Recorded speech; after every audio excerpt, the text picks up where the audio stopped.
Amazing love that welcomes me, the kindness of mercy that bought with blood wholeheartedly my soul undeserving. God, you're so good. Oh God, you're so good. God, you're so good. You're so good to me. Behold the cross, age to age, and hour by hour, the dead are raised, this sinner saved, the work of your power. God, you're so good. God, you're so good. God, you're so good. You're so good to me. Oh, yes, you are. God, you're so good. God, you're so good. Oh God, you're so good. You're so good. Goeiemôre almal, baie welkom vanmôre by hierdie diens vanmôre. Ek lees net vir ons so een of twee versies om mee te begin.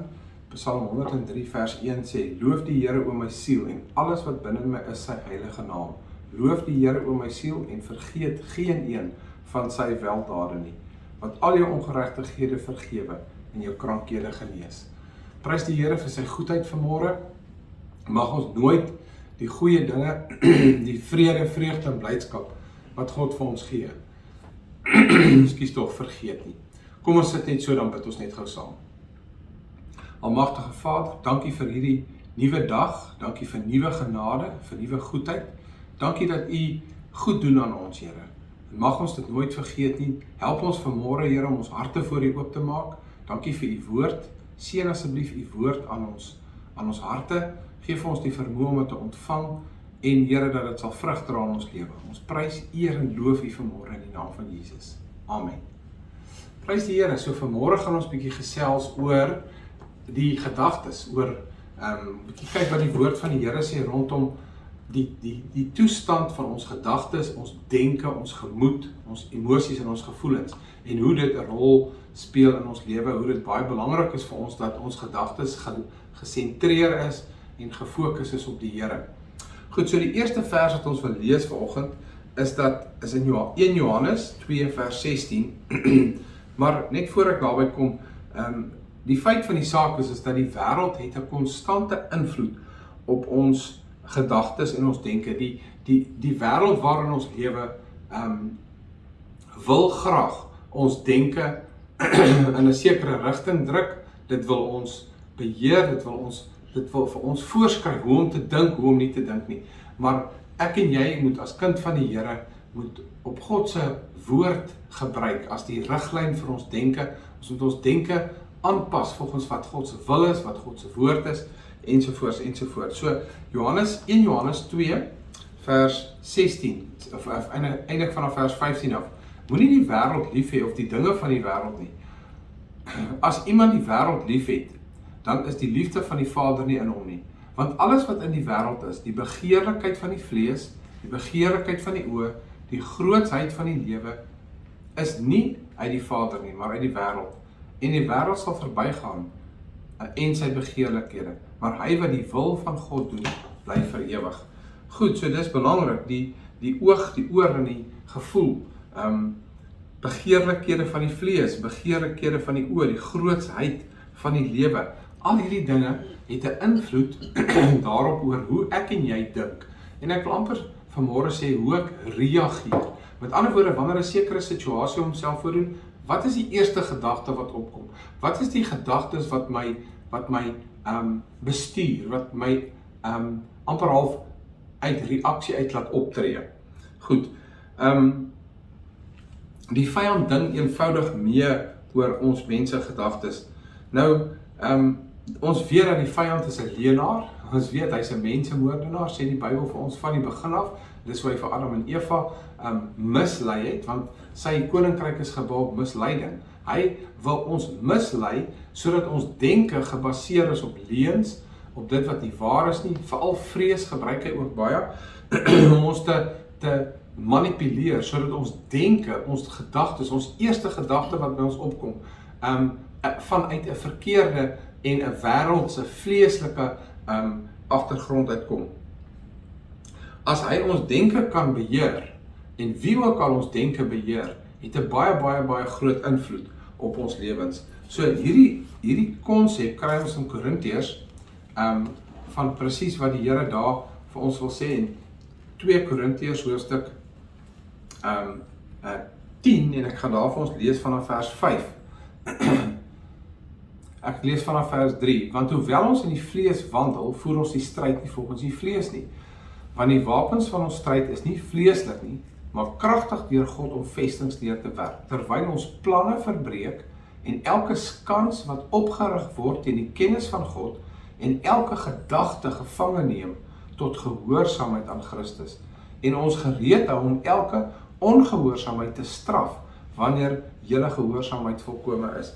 Goed, so die vyand het 3 hoeke waaruit hy kom. Die eerste een is planne en gedagtes. Hy kom met planne, hy het allerlei planne, aardse planne, wêreldse kennis, wêreldse wysheid, waarop hy ons wil vang en waar hy ons wil vasvat. Ek wil gou dit net weer lees. Terwyl hy planne verbreek, die eerste ding, ons planne verbreek, en die skans wat opgewerk word teen die kennis van God. 'n Skans wat opgewerk word teen die kennis van God. Nee, Eva, moenie worry nie, niks sal gebeur nie. Dis die tipe van ding wat hy sê. Vir my en vir jou, ag nee, maar daai is ou nuus, ons lewe nie meer so nie, daai dinge is nie meer van toepassing nie, ensovoorts. Dinge van karakter, waarheid, beginsels, is nie meer nodig nie. En op daai manier infiltreer hy ons gedagtes en begin ons dink, ag nee, maar dit is nie nodig nie, en die woord van die Here, die waarheid, die beginsels, die karakter van God is nie meer belangrik nie, ons kan maar net sonder dit lewe. So, op die tafel van my hart, van my gedagtes, is daar 4 toegange, as ek dit net vinnig so kan opsom. In die eerste plek kan God met my praat, deur die Heilige Gees, en hy kan vir my 'n woord gee, hy kan iets in my hart sit, waarop ek moet reageer. Tweedens, kan die duiwel kom, en hy kan iets vir my sê, 'n gedagte prikkel. Derdens, my eie gedagtes, ek kan selfs sit en dink wat ek wil doen, en vierdens, die wêreld, die vlees, die wêreld soos ons nou net gelees het in 1 Johannes, waaroor ons dan 'n besluit moet neem. Maar die feit van die saak is dat die vyand wil hierdie tafel van my gedagtes beheer. Hy wil die gedagtes daar sit en hy wil naderhand gewoontes skep waarby die mens maar net eenvoudig aangaan en doen wat hy wil doen. In Jeremia 17 vers 9 tot 10 kry ons 'n baie belangrike stukkie, ek gaan nou terugkom na dit toe. Maar soveel keer dink ons by onsself, weet jy wat, ons sê vir mekaar hierdie woorde, man, my hart is reg, jy ken my hart, jy verstaan my hart. Maar in Jeremia 17 vers 9 tot 10 sê hy, want die hart van die mens is bedrieglik bo alle dinge. Nou, wat dit beteken is dat ons kan onsself baie maklik in 'n situasie indink. En met ander woorde, wanneer my motief reg is, wanneer die rede hoekom ek die ding doen nie verkeerd is nie, dan maak dit mos nie saak nie, dan sê ek mos reg, dan is daar mos nie 'n probleem nie. Die feit van die saak is dat al is my motief hoe reg, is die uitkoms daarvan die bepalende faktor. En so is dit belangrik dat ons verstaan dat ons moet ons harte rig volgens God se woord.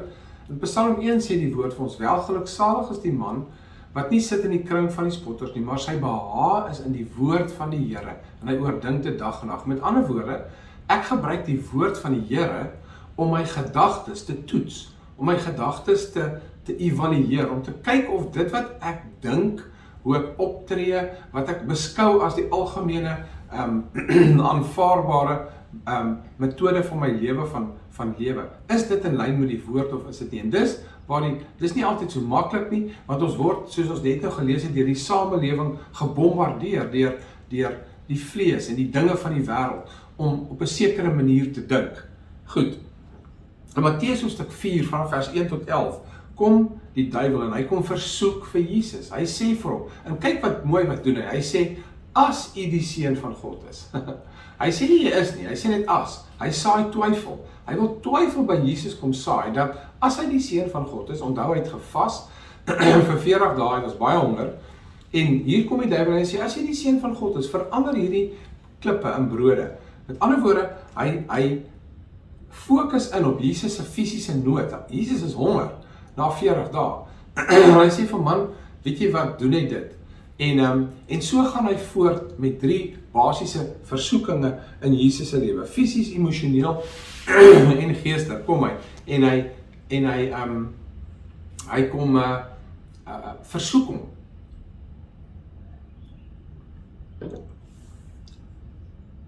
En dit is nogal belangrik vir ons om te weet, dat dit is wat die vyand doen. Hy kom na ons, hy sê, ag nee, wat jy hoef nie dit te doen nie, of jy hoef nie dat te doen nie. Dit is nie meer belangrik nie, dit is nie meer God se wil nie, ensovoorts. So die vyand is baie slinks.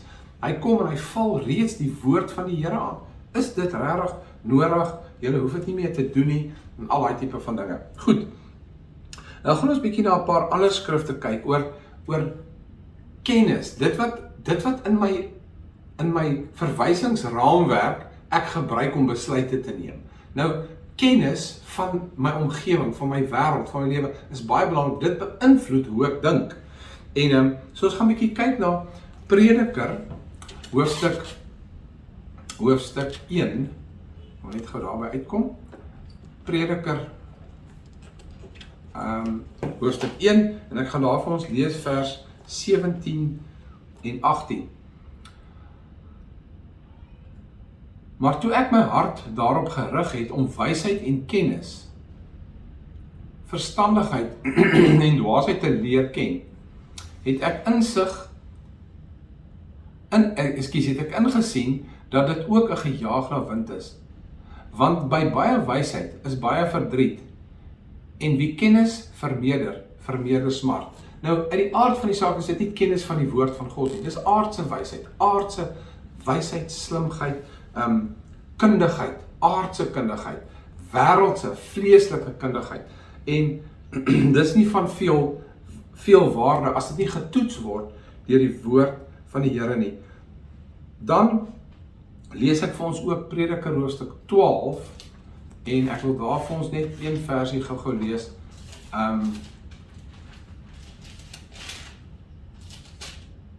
Prediker hoofstuk 12, en ek lees daar vanaf vers 12. En buitendien, my seun, wees gewaarsku, aan baie boeke kom geen einde nie, en baie studie is vermoeiend vir die vlees. Die hoofsaak van alles wat gehoor is, vrees God en hou sy gebooie, want dit geld vir alle mense.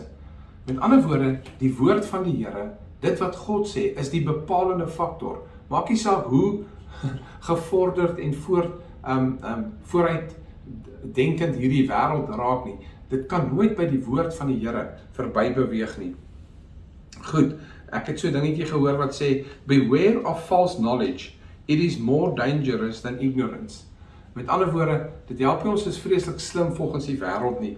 Dit gaan ons nie veel help nie. Die Bybel sê vir ons in Jakobus, dat, kom ons lees dit net vanaf, Jakobus hoofstuk 1, kom ons lees daar, en ek lees vanaf vers 21, daarom doen afstand van alle vuilheid en oorvloed van boosheid, en ontvang met sagmoedigheid die ingeplante woord van God, wat in staat is om julle siele te red. Die woord van God is die krag, dit Dit is wat ons siele red, dit is waar ons verwysingsraamwerk vandaan moet kry.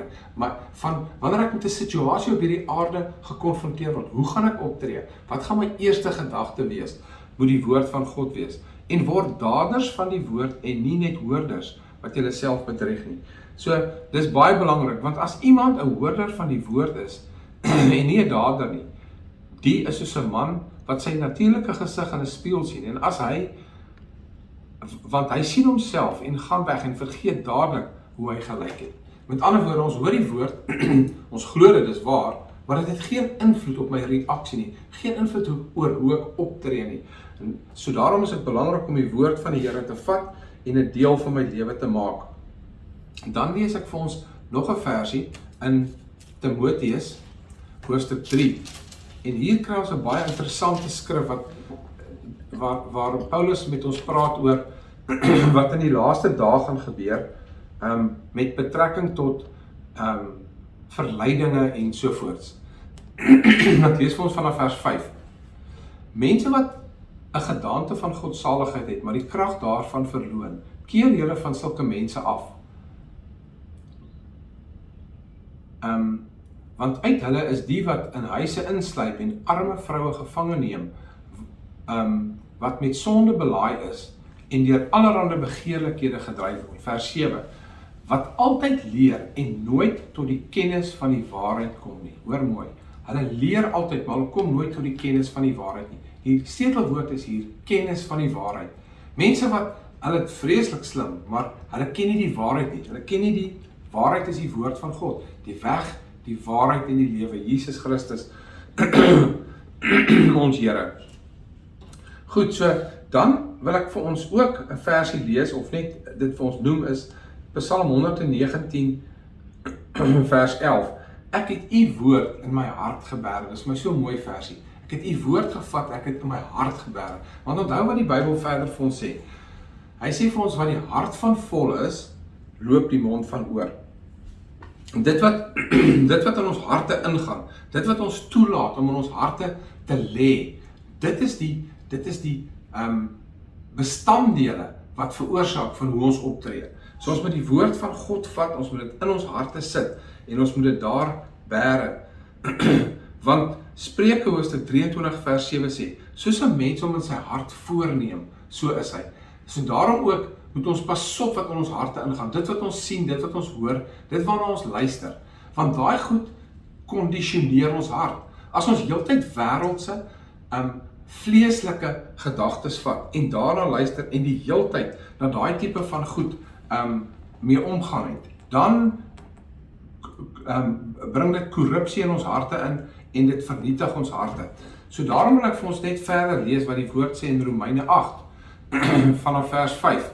En hy praat daarvan die werking van die Heilige Gees om deur die vlees, nie deur die vlees nie, maar deur die Gees te lewe. So hoofstuk 8 vers 5 sê, want die wat vleeslik is, bedink vleeslike dinge, maar die wat geestelik is, bedink geestelike dinge.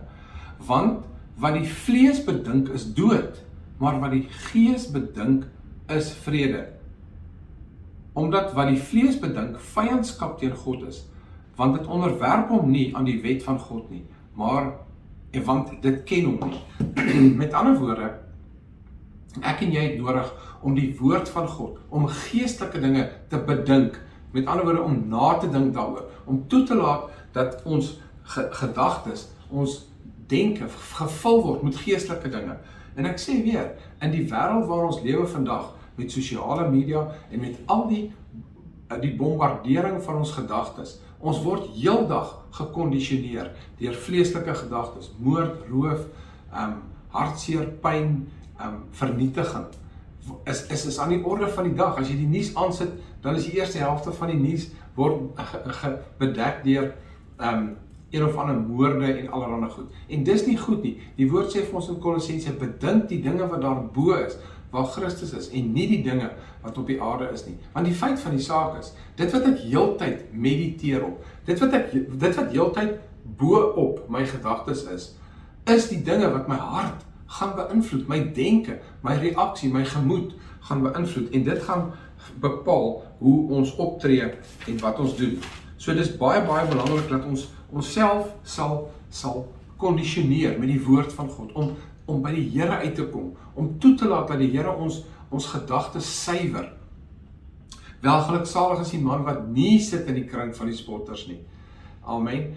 Want hy oordink die wet dag en nag. En dis weer eens soos ek sê, dis 'n besluit wat ons moet neem. Dis nie iets wat van self kom nie. Dit gebeur nie maar net nie. Maar ek en jy het nodig om onsself te kondisioneer. Ensovoorts. God wil ons gedagtes vernuwe. Hy wil hê dat ons gedagtes moet suiwer voor hom. Hy sê vir ons in Romeine 12 vers 1, wees dan nie aan hierdie wêreld gelykvormig nie, hoor mooi, maar word verander deur die vernuwing van julle gemoed. Die manier hoe jy dink, die manier hoe jy reageer, dit wat die eerste gedagte wat by jou opkom, ensovoorts, ons reaksie, ensovoorts. Die duiwel wil ons onskuld verander en hy wil ons onkundig maak. Met ander woorde, daar's 'n groot verskil tussen onskuld en onkunde. Onskuld beteken ek is rein, ek is skoon, ek weet nie. Ek gaan 'n voorbeeld vat, 'n persoon wat nog nooit dwelms gebruik het nie. Hy weet nie hoe dit voel om dwelms te gebruik nie, maar jy het nie nodig om te weet hoe dit voel om dwelms te gebruik, om te weet dat dit baie negatief is en dit baie sleg is vir jou en my nie. Daarom in hierdie wêreld vandag wil mense amper alles toets. Hulle baie keer sê die duiwel vir ons, man, beproef alle dinge en behou die goeie. Wel, die Here het lankal vir ons gesê om dit nie te doen nie. Daar's duisende dinge in die Bybel wat die Here sê, moenie dit doen nie. So, ons hoef dit nie te beproef nie, want God het alreeds vir ons gesê om nie daar te gaan nie en nie toe te laat dat daai dinge ons lewens vernietig nie. Ek wil vanmôre hierdie gedagtes saamvat, want wat ons nou oor gesels het was baie negatief. Dis hoe die wêreld ons beïnvloed. Dis hoe die wêreld ons negatief wil kondisioneer. Die wêreld wil hê jy moet dink soos die wêreld. Jou eerste reaksie is geweld en dis losbandigheid en dit is aardse, vleeslike gedagtes. Onthou wat die woord gesê het, to be carnally minded is death. Om vleeslike dinge te bedink is dood. Dit bring die dood voor. En mense kan sê, ja, maar dis die wêreld waarin ons lewe, maar ons is in die wêreld, maar ons is nie van die wêreld nie. Ons is veronderstel om die lig en die sout te wees, wat 'n verskil maak. En dit is 'n groot uitdaging om dit te doen. So, God wil regtig vir ons seën. En ek wil vanmôre hierdie versie met julle deel. Dis Psalm 19 vers 5. Laat die woorde van my mond en die oordeenkinge van my hart vir u welbehaaglik wees, Here. Kyk waartoe vat God ons. Die Here wil nie maar hê ons moet in aanhalings goeie mense wees nie. Dat ons lewe maar net soos 'n amper 'n morele goeie lewe nie. God, ons Vader, in Christus Jesus deur die Heilige Gees, wil diep in my hart ingaan. En hy wil hê dat hy sê dat may the words of my mouth and the meditations of my heart. Dis waarna toe God gaan, die oordeenkinge van my hart. Dis daar waarin God wil infiltreer, waar hy sy lig, sy vrede, sy herstel en sy restaurasie wil bring. God wil ons restoreer. Hy wil die agterdog, die verharde hart, die onsensitiwiteit, wil hy kom vernietig, wil hy kom losmaak. En hy wil vir jou 'n nuwe hart gee, soos vir Dawid. Skep in my 'n nuwe hart, o Here.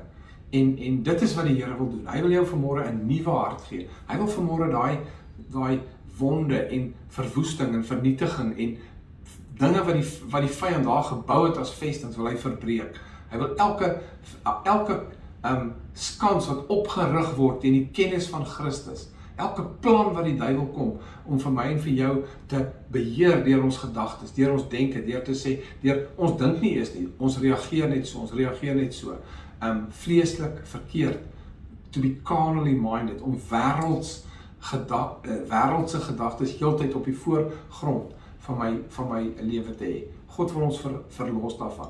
En so, daarom wil ek vra dat ons net so sit, dat ons na hierdie lied luister, en daarna gaan ek vir ons afsluit.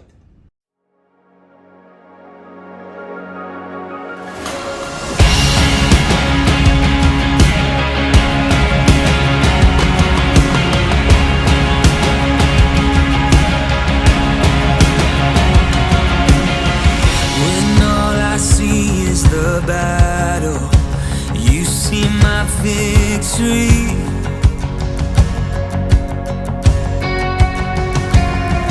When all I see is the mountain, you see a mountain moved.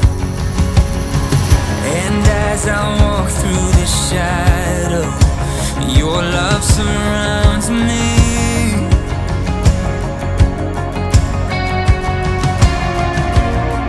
There's nothing to fear now, for I am safe with you.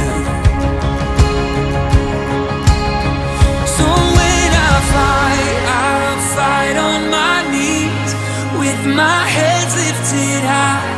Oh God, the battle belongs to you, and every fear I lay at your feet. I'll sing through the night. Oh God, the battle belongs to you.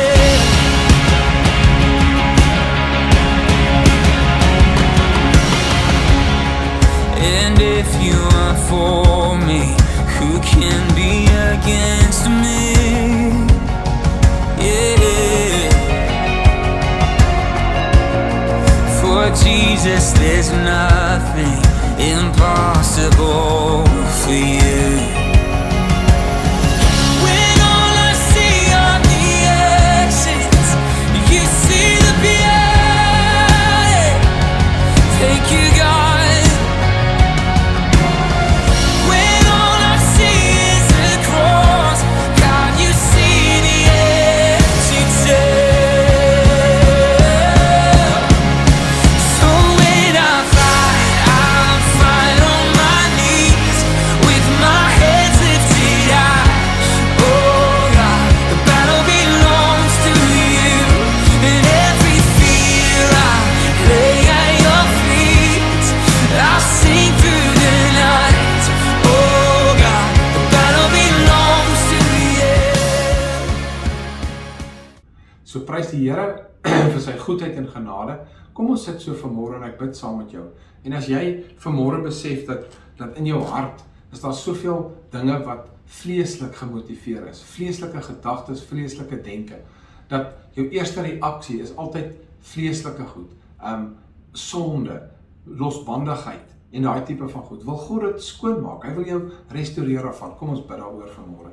Hemelse Vader, ons bely voor U dat ons in 'n wêreld lewe wat vol sonde, vol nietigheid en vol wêreldse gedagtes is.